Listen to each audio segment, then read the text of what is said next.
রাজশাহীতে হিমাগারে ভাড়া বৃদ্ধির প্রতিবাদে রাস্তায় আলু ছিটিয়ে কৃষকদের বিক্ষোভ। বিস্তারিত রাসেল সরকারের প্রতিবেদন।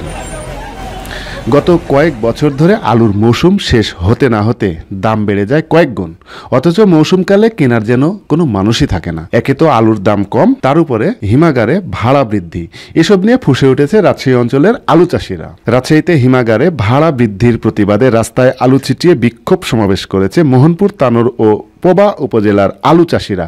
রবিবার 2 ফেব্রুয়ারি সকালে মোহনপুর উপজেলা চত্বরে এ সমাবেশ অনুষ্ঠিত হয়েছে। কৃষকদের পক্ষে সমাবেশে সভাপতিত্ব করেন উপজেলা জামায়াতের আমির অধ্যাপক আব্দুল আওয়াল। উক্ত সমাবেশে প্রধান অতিথি ছিলেন মোহনপুর উপজেলা বিএনপির সভাপতি শামীমুল ইসলাম মুন। বিক্ষোভ সমাবেশে 3 উপজেলার আলু চাষিদের পাশাপাশি বিভিন্ন রাজনৈতিক নেতৃবৃন্দ এ সময় উপস্থিত ছিলেন।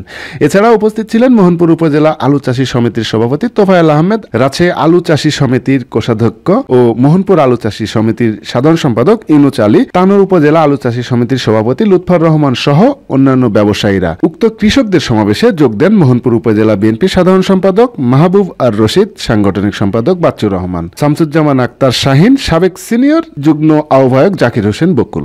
আমরা কৃষকদের হাতে হাত মিলিয়ে 48 ঘন্টা যে ভাই বলেছেন মন ভাই, বা 3 দিন 72 ঘন্টা, সেটা নয়, খুব তাড়াতাড়ি সমাধান না হয়, আমার মনে হয় এই কৃষকগণ প্রত্যেকটা কোল্ড স্টোর ঘেরাও করে কোল্ড স্টোরের মালিককেও ঢুকতে দেবে না, কর্মচারী খুব তাড়াতাড়ি এর সমাধান করে এই যৌক্তিকভাবে মেনে নেওয়া উচিত।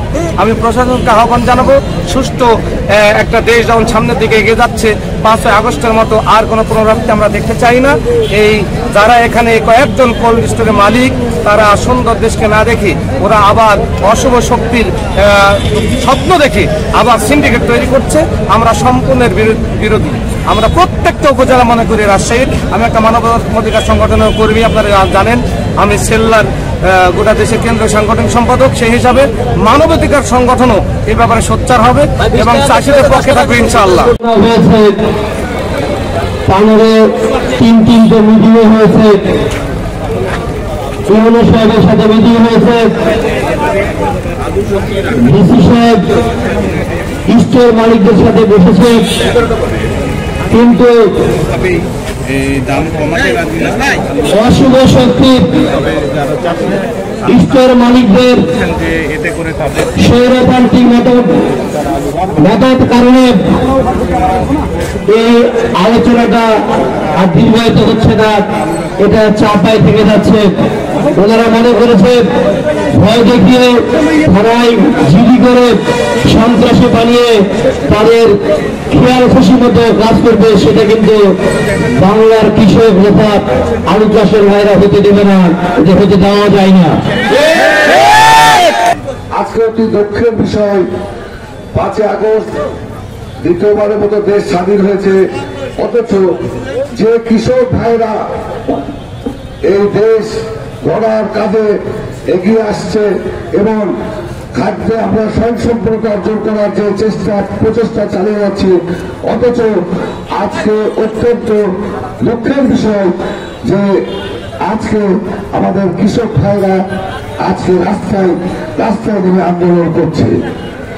আমি তো আমার ব্যক্তিগত মতামত যদি জানতে চান, তাহলে আমি বলতে চাই যে এই আন্দোলন এই রাস্তা পথে আসার উচিতই হয়নি, কারণ কয়েকটি কোল্ড স্টোরের মালিকের স্বার্থ সংরক্ষণ করে আজকে প্রশাসন নিশ্চুপ হয়ে আছে। আমি এর ঘোর বিরোধিতা করছি। কয়েকটি প্রশাসন আজকে এই কয়েকটি কোল্ড স্টোর আগে না আমার দেশের কৃষক আগে।